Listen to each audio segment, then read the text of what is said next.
하나님 말씀 요한복음 7장 25절에서 36절까지 말씀 교독하겠습니다. 오늘 2월 11일 목요일 아침입니다.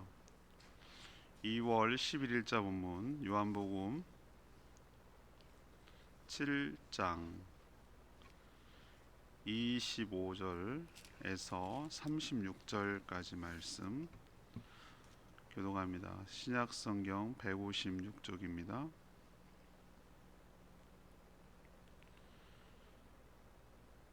예루살렘 사람 중에서 어떤 사람이 말하되 이는 그들이 죽이고자 하는 그 사람이 아니냐. 보라, 드러나게 말하되 그들이 아무 말도 아니하는도다. 당국자들은 이 사람을 참으로 그리스도인 줄 알았는가? 그러나 우리는 이 사람이 어디서 왔는지 아노라. 그리스도께서 오실 때에는 어디서 오시는지 아는 자가 없으리라 하는지라. 예수께서 성전에서 가르치시며 외쳐 이르시되 너희가 나를 알고 내가 어디서 온 것도 알거니와 내가 스스로 온 것이 아니니라. 나를 보내신 이는 참되시니 너희는 그를 알지 못하나 나는 아노니 이는 내가 그에게서 났고 그가 나를 보내셨음이라 하시니 그들이 예수를 잡고자 하나 손을 대는 자가 없으니 이는 그의 때가 아직 이르지 아니하였음이니라. 우리 중에 많은 사람이 예수를 믿고 말하되 그리스도께서 오실지라도 그 행하실 표적이 이 사람이 행한 것보다 더 많으랴 하니 예수에 대하여 무리가 수군거리는 것이 바리새인들에게 들린지라. 대제사장들과 바리새인들이 그를 잡으려고 아랫사람들을 보내니 예수께서 이르시되 내가 너희와 함께 조금 더 있다가 나를 보내신 이에게로 돌아가겠노라. 너희가 나를 찾아도 만나지 못할 터이요 나 있는 곳에 오지도 못하리라 하시니 이에 유대인들이 서로 묻되 이 사람이 어디로 가기에 우리가 그를 만나지 못하리요? 헬라인 중에 흩어져 사는 자들에게로 가서 헬라인을 가르칠 터인가? 나를 찾아도 만나지 못할 터이요 나 있는 곳에 오지도 못하리라 한 이 말이 무슨 말이냐 하니라. 아멘.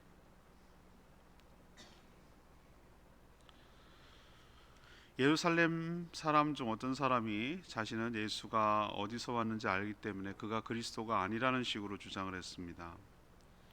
하지만 예수님은 자기 스스로 온 것이 아니라 하나님이 보내셨다라고 말씀하십니다.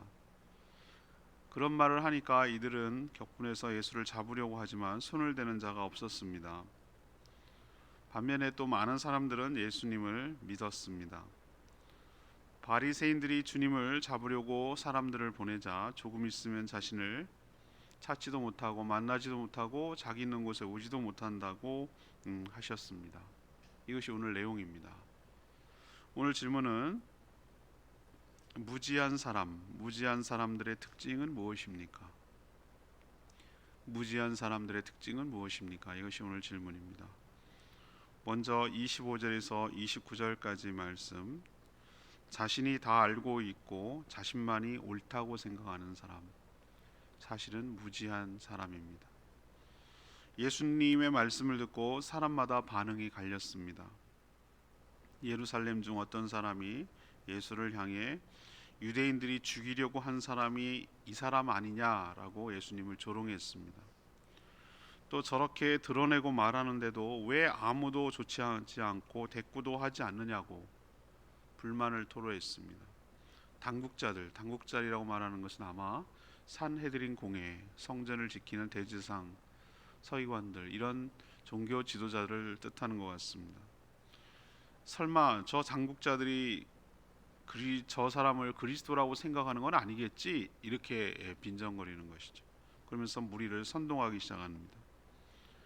그가 이렇게 아니다, 예수가 그리스도가 아니다 라고 확신에 차서 말하는 근거는 그리스도는 오실 때 어디서 오는지 아는 자가 없는데 자기는 안다는 거죠. 예수가 출신이 어디고 어느 지파 사람이고 그가 어느 고향 사람이고 가족들이 무엇이고 다 아는데 신비하게 와야 될 그리스도가 어디서 와야 되는지 모를 그리스도가 어떻게 저 사람이 그리스도가 될 수 있느냐라는 논리를 핀 것이죠.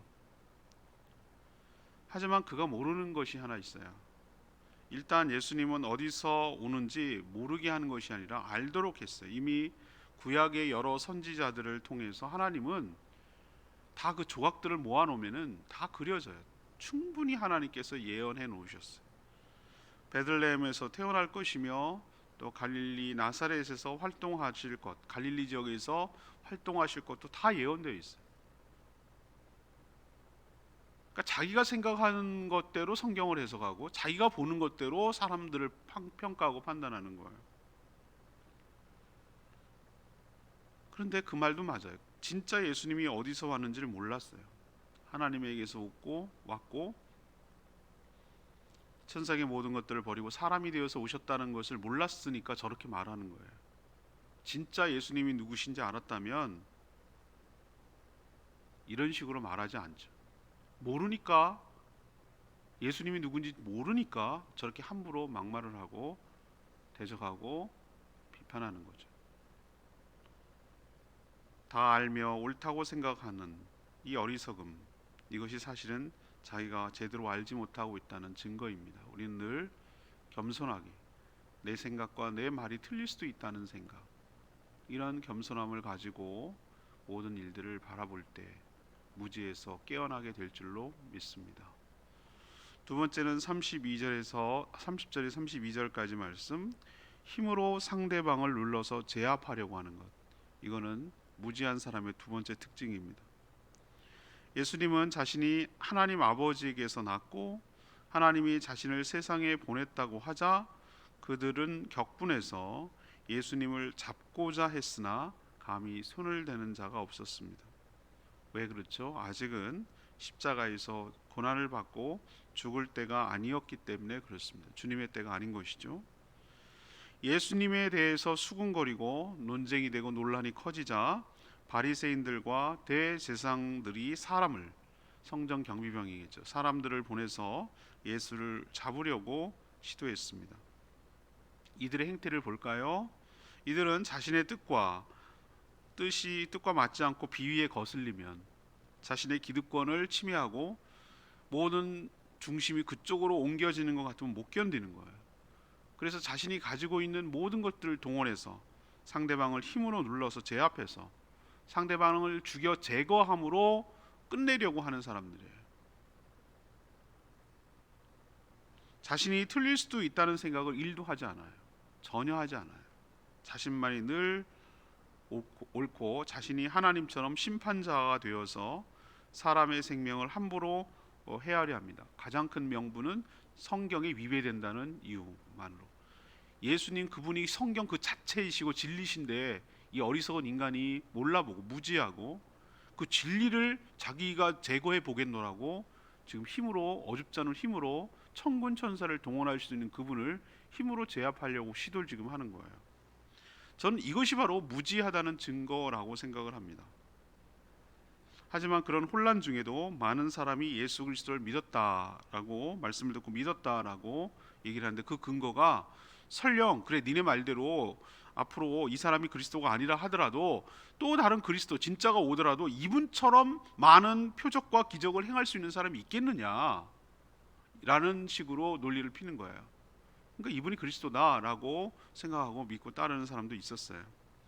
아무튼 무지한 사람의 두 번째 특징은 자기랑 안 맞으면 힘으로 눌러서 제거하고 없애려고 시도하는 것, 그래서 자기가 옳다라는 걸 증명하려 하는 것, 이것이 바로 무지하다는 증거입니다.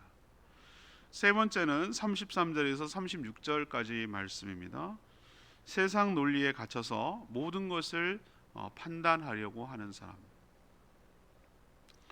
예수님은 자신을 잡으려는 자들에게 이렇게 얘기했어요. 조금 더 있다가 너희들이 없어져 달라고 소원하지 않아도 조금만 더 있다가 자신을 보내신 분에게 돌아가겠다라고 하셨어요. 그들은 자꾸 성가시고 또 막 자기들 딴에는 자기들이 세워놓은 질서를 갖다가 어그러뜨리고 혼란스럽게 하니까 제거하려고 했지만 오히려 뭐라고 했냐면 걱정하지 마라. 내가 없어져 줄게. 나 간다. 이렇게 얘기를 오늘 얘기를 하시는 것이죠. 불신하는 자들이 잡아서 죽여 없애지 않아도 사라질 것을 지금 예고하고 있는 말씀이에요. 근데 아주 중요한 그 뒤에 말씀이 굉장히 중요한 말씀인데 자신이 가면 자신을 찾아도 만나지 못할 것이고 또 자신이 가는 곳 있는 곳에 그들이 오지도 못할 것이다 라고 하셨어요. 유대인들은 끝까지 예수님의 말을 그 세상의 관점과 논리로 해석하고 해요. 이게 우리의 수준이기도 해요. 사실은 항상 이렇게 대답을 하고 이렇게 말을 하는 것 이상을 벗어나지 못해요. 나 있는 곳에 너희들이 오지 못하고 나를 찾아도 찾지 못할 것이다. 이렇게 말을 하니까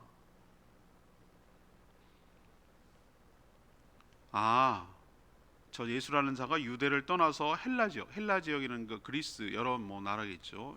지금의 터키든 고린도 본토든 저 마케도니아든 그죠? 그게 저 범헬라권이었으니까 거길로 가서 흩어진 디아스포라 그러니까 유대인들을 거기서 가르치려고 하나보다. 우리가 이렇게 배척을 하고 우리가 하니까 그렇게 하나보다라고 그 지역의 이동으로 이걸 생각을 하는 거예요. 이 예수님의 말씀을. 예수님이 돌아간다는 것은 원래 자신이 있었던 곳, 출발했던 곳, 천국으로 간다라는 것을 의미하는 것이죠. 우리는 알죠, 이 말의 뜻을. 원래 계셨던 것이 거기에요. 하나님이 보내셔서 이 땅에 오신 것뿐이죠. 십자가 조금 있다가라고 말하는 것은 십자가 대속 사역을 끝내면 다시 원래 자리로 돌아가시겠다라는 뜻에서 이 말을 하는 거죠. 하지만 예수 그리스도를 불신하는 자들은 예수님을 찾을 수 있습니까? 존재하지만 찾을 수 없습니다. 왜? 영적으로 가려져 있고 관계가 깨졌기 때문에. 만날 수 있습니까? 천만 택도 없는 소리입니다. 그들은 천국 문턱에도 못 갑니다. 하나님께서 그를 믿는 자마다 영생을 주시고 구원을 얻게 하지만 이런 식으로 배척하고 이게 영접하지 않는 증거잖아요. 얼마나 명쾌합니까? 하나님은 아주 쉬운 데다가 복음을 들려주고 구원의 조건을 걸었어요. 굉장히 쉬운 듯한데 굉장히 어려운 것이 있어요. 그리고 이건 팀이하지 않아요. 분명하잖아요. 요한복음 1장에서 선포된 그 말씀이 여기도 딱 그대로 드러나잖아요. 영접하는 자, 곧 그의 이름을 믿는 자들에게는 하나님의 자녀가 되는 권세를 주셨다. 하나님의 자녀가 되어 하나님 아버지 계신 곳에 가는 거잖아요. 그렇죠? 여기도 지금 배척하잖아요. 이게 영접의 반대 개념이잖아요. 예수님을 비난하고 예수님을 배척하고 예수님을 거부하고 예수님을 불신하고 다 그거잖아요. 그게 바로 그런 사람은 어떻게 하나님 보낸 예수님을 배척하고 불신하는 사람은 어떻게 천국에 갈 수가 있겠어요? 만약에 그냥 억지로 집어넣었다고 칩니다. 그럼 거기가 천국이겠어요? 예수님의 통치를 거부하고 예수님을 불신하는 사람이 어떻게 그의 통치를 받겠어요? 그래서 하나님 그래도 보내줘야지 이런 무슨 무논리는 통하지 않는 거예요. 하나님 명쾌해요. 아주 공의로워요.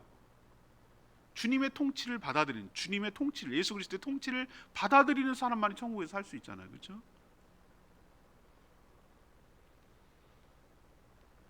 우리에게 영안이 열리도록 하나님께 간구하고 기도해야 될 줄로 압니다. 우리의 무지를 열어주시고 이 무지몽매함을 깨우쳐 주시옵소서. 간구하는 저희들 되기를 원합니다. 저는 레마의 말씀 31절에 있는 말씀. 무리 중에 많은 사람이 예수를 믿고 말하되 그리스도께서 오실지라도 그 행하실 표적이 이 사람이 행한 것보다 더 많으랴 하니, 예수님께서 행한 표적 그리고 말씀을 접한 사람들의 반응은 극명하게 갈렸어요. 제가 말씀드렸죠. 복음은 누구에게는 걸림돌이 되고 누구에게는 디딤돌이 된다고. 자, 주님께서 다시 오셨어요. 재림하셨어요. 누구에게는 뭐죠? 구원의 완성이 되고 누구에게는 죽는 날이에요. 심판의 날이에요. 항상 이 동전 앞뒷면과 같아요. 구원과 심판은 같이 가는 것이에요. 예수님께서 이게 돌을 파장을 딱 던졌어요. 그것을 수용하는 사람과 그것을 거부하는 사람은 딱 갈려요. 중간은 없어요. 오늘도 분명히 이런 사람 저런 사람 다 드러나잖아요. 자신의 지식, 자신의 경험, 자신의 지혜, 가지고 제가 그걸 개똥철학이라고 그냥 제 이름을 붙였는데, 그러니까 우리도 다 그럽니다. 자기가 그러니까 영혼을 사는 분한테 자기가 살아봤자 얼마나 살겠어요? 살았겠어요? 태어나가지고 그때부터 배워온 여러 가지 경험치들, 여러 가지 학습한 것들, 책으로 배운 것들이든 뭐 학교에서 공부한 것들이든 뭘 어쨌든 자기가 배운 것들, 자기가 경험으로 뭐 시행착오를 겪었던 뭘 성공 경험이 있건 뭘 했건 간에 했던 것들, 뭐 이런 여러 가지 종합적 남한테 주워 들은 것들, 뭐 한 것들, 자기가 나름대로 깨우치고 신념을 가질 것들, 이것들 똘똘똘똘똘 이게 뭉치고 반죽을 해가지고 자신만의 가치 체계를 형성하는 거예요. 전 그거를 개똥철학이라고 부르는 것뿐이고, 사람마다 다 자기의 신조와 자기의 아무리 배우건 못 배웠건 상관없어요. 다 누구나 갖고 있어요. 그 렌즈, 그 프리즘을 가지고, 그 색안경을 가지고, 자기 안경을 가지고 세상을 바라보는 것을 그 사람의 가치관이라고 말하는 거예요. 누구나 다 있습니다. 없는 사람이 없어요. 근데 그게 제대로 됐으면은 문제가 없지만, 이런 식으로 진리가 왔는데, 참빛이 왔는데 촛불 켜고 이게 세상의 빛이라고 말하는 우기는, 그런 어리석음을 범한다면 이거야말로 큰 문제 아니겠어요?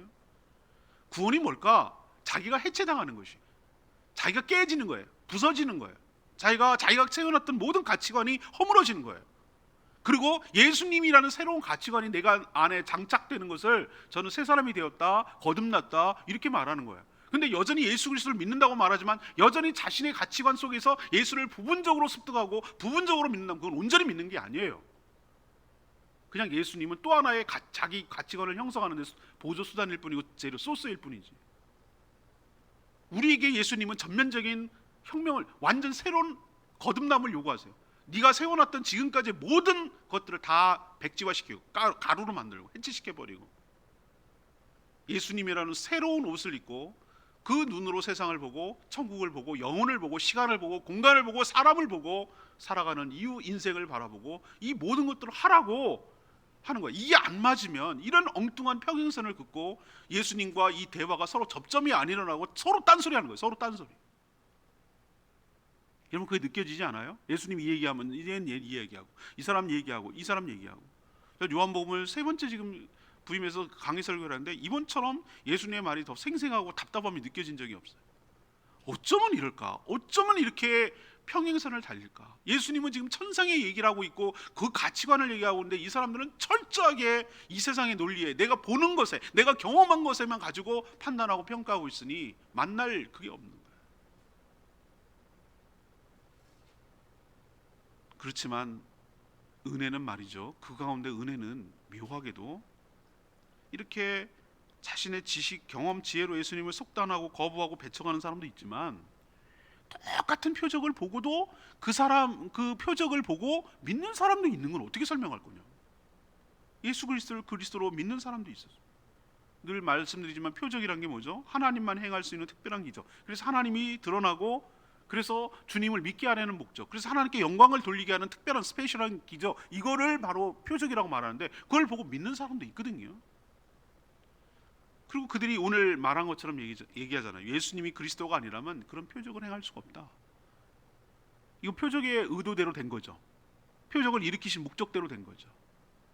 그래서 여기서 느끼는 바, 제가 깨닫는 것은, 그렇구나, 내가 믿어주는 게 아니었구나. 내가 여러 번 말씀드렸습니다. 믿는 것이 참 은혜구나. 은혜라는 거예요. 은혜. 이 믿는 것 자체가 은혜예요. 이게 믿어지는 게 얼마나 큰 축복인지 여러분 깨달으셔야 될 줄 압니다. 어거지로 막 죽었다 깨나고 막 강요하고 막 압박하고 그런다고 믿어지는 건 아니잖아요. 믿어지는 건 정말 믿어져야 되는 거잖아요. 내 내면이 예수 그리스도를 믿어져야 되는 거잖아요. 이게 사람이 하나님께로부터 받을 수 있는 가장 큰 축복은, 우리는 뭐 일상이 잘 풀리고 뭐 형통하고 막 뭐 작업이 잘 되고 뭐 연봉이 높아, 이런 것을 우리는 자꾸 지극히 세상적인 관점에서 얘기하는데, 그런 모든 것의 출발점은 뭐냐면은, 그 모든 것들이 가능하도록 하게 한 하나님과의 관계의 회복의 출발점은 믿음으로 시작하거든요. 예수 그리스도가 믿어져야, 그분을 신뢰하고 그분을 믿어야 하나님 관계가 화목하게 되고 다시 하나님으로부터 오는 관계 회복을 통해 오는 축복이 누려지는 거잖아요. 그 첫 단추가 믿음으로 시작하는 거잖아요. 그렇구나, 하나님은 우리에게 주 예수 그리스도가 믿어지는 은혜부터 주시는구나.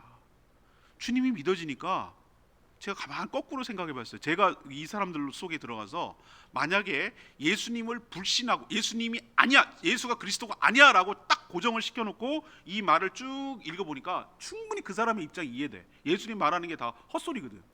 안 믿는다고 전제를 해놓으니까. 근데 내가 반대로 이 사람한테 섰어요. 예수님이 그리스도다, 하나님 보낸 분이다 라고 딱 믿고 이 말씀을 보니까 안 믿는 사람이 막 답답해. 아, 이게 이렇게 다르구나 라는 것을 제가 성경을 이렇게 계속 요한복음 묵상하면서 최근에 예수님과 대화 보면서 그걸 느끼겠더라고요. 하나님 감사합니다. 제가 그래서 감사합니다 하나님, 이 말씀을 통해서 제가 조금의 의심도 없이 하나님의 주님의 말씀이 다 이해되고 충분히 믿어지고 그 말씀이 사실이라는 게 아무런 의심 없이 받아들여지게 됨을 하나님 감사합니다.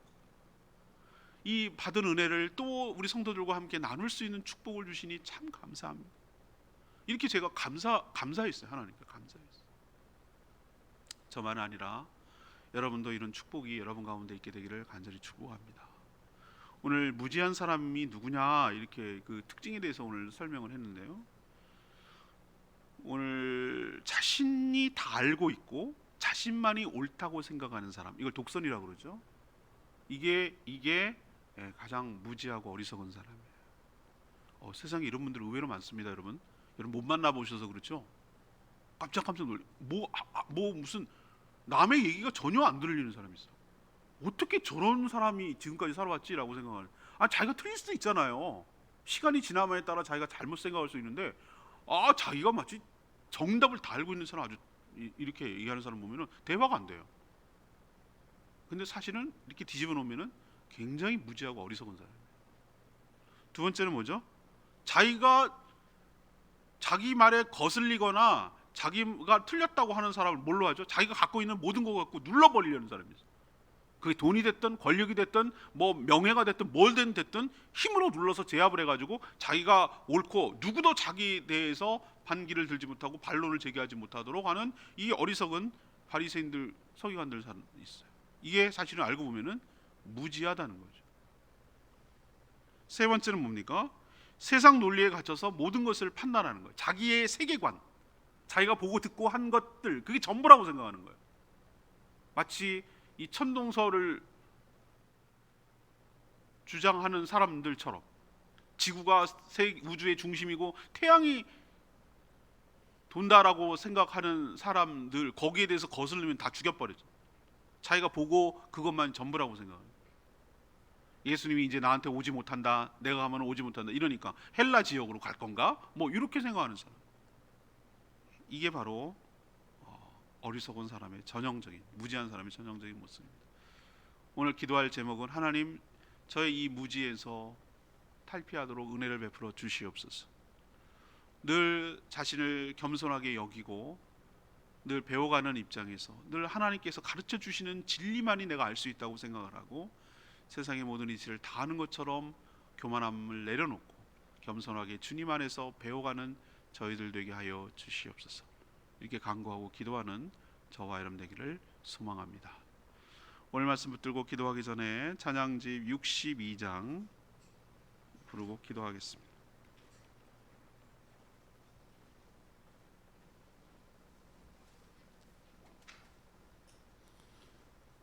찬양집 62장입니다. 예수 이름 찬양, 예수 이름 찬양.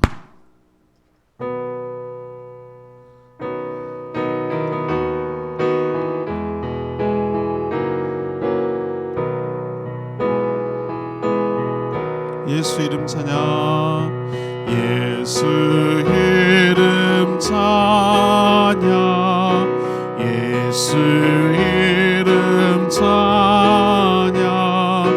내 반석, 나의 산성, 나의 구원자 주 의지하리. 예수 이름 찬양.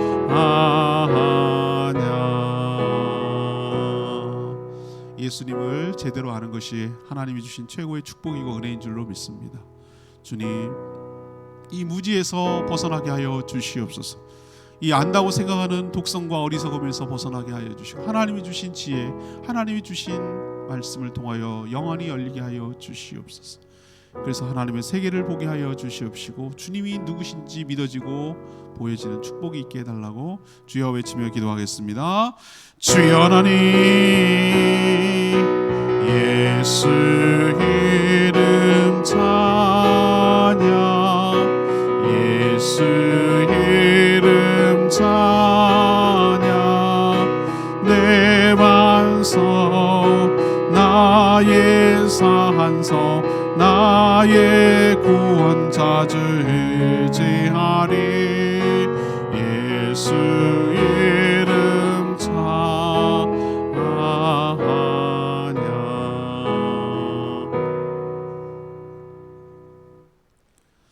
하나님, 세상에 스스로 지혜롭다고 생각하는 사실은 어리석은 자들이 참 많습니다.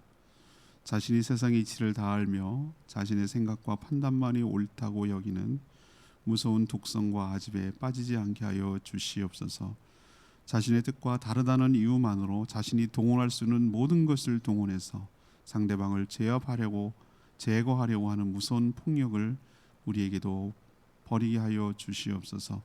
모든 것을 세상의 논리 속에 갇혀서 판단하지 않게 하여 주시고 우리에게 영안을 열어 주셔서 주님의 말씀이 이해되고 믿어지게 하여 주시옵소서. 표적을 보고 주님이 누구신지 알고 믿어지는 은혜를 받게 하여 주시고 주님이 가신 곳에 저희도 가는 축복이 있게 하여 주시옵소서.